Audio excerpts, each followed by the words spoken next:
Hello நண்பர்களே, welcome to mix media.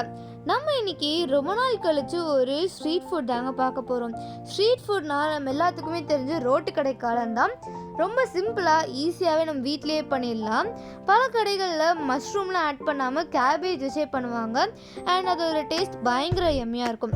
So அந்த recipe தான் நம்ம இன்னைக்கு ரீக்ரியேட் பண்ண போகிறோம். வாங்க வீடியோக்குள்ளே போகலாம். அதுக்கு நான் இன்னைக்கு ஒரு கேபேஜை நல்லா இந்த மாதிரி டைஸாக கட் பண்ணி வச்சுருக்கேன். நீங்கள் பொடி பொடியாக கூட கட் பண்ணி வச்சுக்கலாம், பட் கொஞ்சம் சின்ன சைஸில் இருக்கிறது பெட்டராக இருக்கும். இந்த மாதிரி கேபேஜ் கட் பண்ணி சால்ட் வாட்டரில் வாஷ் பண்ணி எடுத்து வச்சுக்கோங்க. இது கூட தேவையான மசாலா எல்லாத்தையுமே நம்ம ஆட் பண்ணிக்கலாம். அதுக்கு நம்ம 1 ஸ்பூன் கார்ன்ஃப்ளவர் ஆட் பண்ணிக்கலாம். தென் 1 ஸ்பூன் கடலை மாவு ஆட் பண்ணிக்கலாம். இது கூட 2 ஸ்பூன்ஸ் மைதா ஆட் பண்ணிக்கலாம். ஸோ இந்த ரெசிபிக்கு மைதா ஒரு கீ இன்க்ரீடியன்ட், அதுதான் பைண்டிங் இன்க்ரீடியண்ட்டாகவும் இருக்க போகுது. இது கூட தேவையான அளவு சால்ட் அண்ட் மிளகாத்தூள் ஆட் பண்ணிக்கலாம். இந்த இடத்துல உங்களுக்கு கலராக இருக்கணும் அப்படின்னு நினச்சிங்கன்னா காஷ்மீரி மிளகாத்தூள் ஆட் பண்ணிக்கலாம், இல்லைனா ஸ்கிப் பண்ணிக்கலாம். ஸோ இதெல்லாமே ஆட் பண்ணி நல்லா மிக்ஸ் பண்ணி விட்டுக்கோங்க. உப்பெல்லாம் நல்லா கலங்கினா தான் நல்லாயிருக்கும்.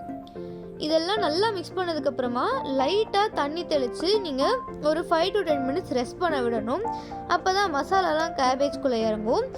இதுக்கு நீங்கள் கேபேஜ் ஆல்ரெடி குக் பண்ண தேவையில்லை, டைரெக்டாக சாப் பண்ணி நீங்கள் மசாலா ஆட் பண்ணி ஃப்ரை பண்ணாலே போதும். இப்போ பாருங்கள், நான் சொன்ன மாதிரி கொஞ்சமாக தண்ணி ஆட் பண்ணி மிக்ஸ் பண்ணிக்க போகிறேன். நீங்கள் நிறையா தண்ணி ஆட் பண்ணிங்கன்னா மாவு இந்த காயில் ஒட்டாமல் எண்ணெயில் பிரிஞ்சு வந்துடும். அதனால அளவாக ஆட் பண்ணி பொறுமையாக மிக்ஸ் பண்ணி விட்டுக்கோங்க.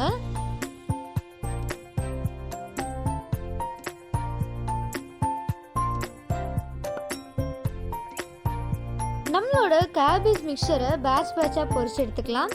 அதுக்கு ஒரு கடாயில் ஆயில் நல்லா ஹீட் பண்ணிவிட்டு பக்கோடா மாதிரி போட்டு பொரிச்சு எடுத்துக்கோங்க.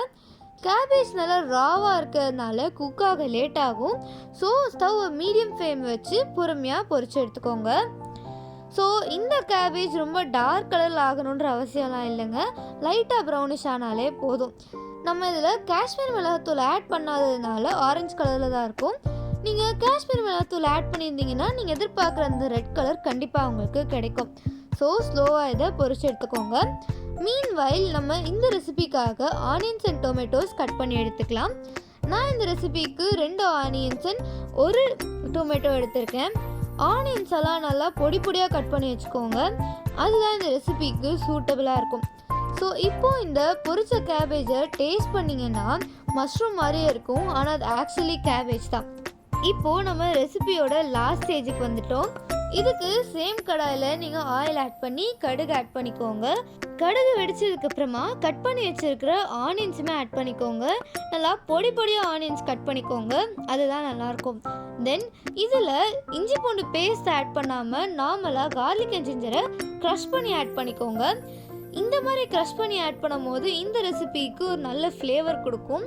நீங்கள் ஜிஞ்சர் கார்லிக் ஆட் பண்ண உடனேமே உங்களால் ஒரு ஃப்ளேவரை ஃபீல் பண்ண முடியும். ஸோ அதுக்காக தான் அதையுமே ஆட் பண்ணி ஆனியன்ஸ் அண்ட் ஜிஞ்சர் கார்லிக் எல்லாத்தையுமே நல்லா ஃப்ரை பண்ணிக்கோங்க. இது கூட நான் ஒரு தக்காளியை கிரைண்ட் பண்ணி ஆட் பண்ணிக்க போகிறேன். ஸோ இந்த மாதிரி கிரைண்ட் பண்ணி ஆட் பண்ணும் போது நம்மளோட இந்த ரோட்டுக்கடை காளான் அப்படின்ற ரெசிபி நல்லா ஃப்ளேவர்ஃபுல்லாக இருக்கும், அதுக்காக தான். ஸோ சைட் பை சைடு இந்த கேபேஜ் எல்லாத்தையுமே பொரிச்சு எடுத்தாச்சுங்க. தென் நம்ம இந்த மிக்சருக்குள்ளே தேவையான மசாலாஸ் எல்லாத்தையுமே ஆட் பண்ணிக்கலாம். அதாவது மஞ்சத்தூள், மிளகாத்தூள் அண்ட் இந்த இடத்துல நான் காஷ்மீரி மிளகாத்தூள் ஆட் பண்ணிக்கிறேன், ஒரு நல்ல கலருக்காக தான். ஸோ இந்த ரெசிபியில் நீங்கள் சீரகத்தூள் இல்லை தனியாத்தூள் எது வேணால் ஆட் பண்ணலாம், பட் நான் அது எதுவுமே ஆட் பண்ணல. டைரெக்டாக வாட்டர் ஆட் பண்ணி மிளகாத்தூளோட பச்சை ஸ்மெல் போகிற வரைக்கும் குக் பண்ண போகிறேன். அண்ட் இதில் தேவையான அளவு சால்ட் ஆட் பண்ணிக்கலாம். இப்போது நம்மளோட இந்த மசாலா ஒரு 5 மினிட்ஸ் குக் ஆனதுக்கப்புறமா டொமேட்டோ சாஸ் ஆட் பண்ணுறேன். நீங்கள் இதில் கெச்சப் ஆட் பண்ணலாம், இல்லைன்னா டொமேட்டோ சாஸ் ஆட் பண்ணலாம். இது ஒரு நல்ல ஸ்வீட்னஸை கொடுக்கும், ஆனால் ரொம்ப ஸ்வீட்டாலாம் இருக்காது. இப்போது இது கூடவே நம்ம ஃப்ரை பண்ணி வச்ச கேபேஜ் எல்லாத்தையுமே ஆட் பண்ணிக்கலாம். மீன்வைல் நான் ஆல்ரெடி 1 ஸ்பூன் கார்ன்ஃப்ளவரை வாட்டரில் நல்லா டைல்யூட் பண்ணி வச்சுருக்கேன். ஸோ அதையுமே நம்மளோட கடாய்க்குள்ளே ஆட் பண்ணி நல்லா மிக்ஸ் பண்ணி விட்டுக்கோங்க. லாஸ்ட்டாக ஒரு தடவை சால்ட் பார்த்துட்டு வேணும்னா ஆட் பண்ணிக்கோங்க. இப்போது நம்மளோட கேபேஜ் அண்ட் ஆல்ரெடி இருக்கிற வெங்காயம் தக்காளி எல்லாத்தையுமே நம்ம நல்லா கொத்தி விட்டுக்க போகிறோம்.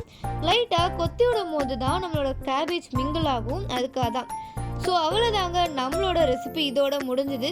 இதை டேஸ்ட் பண்ணிங்கன்னா ஆத்தென்டிக்காக ரோட்டு கடையில் செய்கிற மாதிரியே இருக்கும். ஸோ இந்த ரெசிபியை வீட்டில் இருக்க குழந்தைங்களுக்கு ஈவினிங் டைமில் செஞ்சு கொடுத்து ரசித்துங்க. அண்ட் இதே மாதிரி இன்னும் பல ரெசிபீஸ்க்காக நம்ம சேனலை சப்ஸ்கிரைப் பண்ணிவிட்டு காத்துருங்க.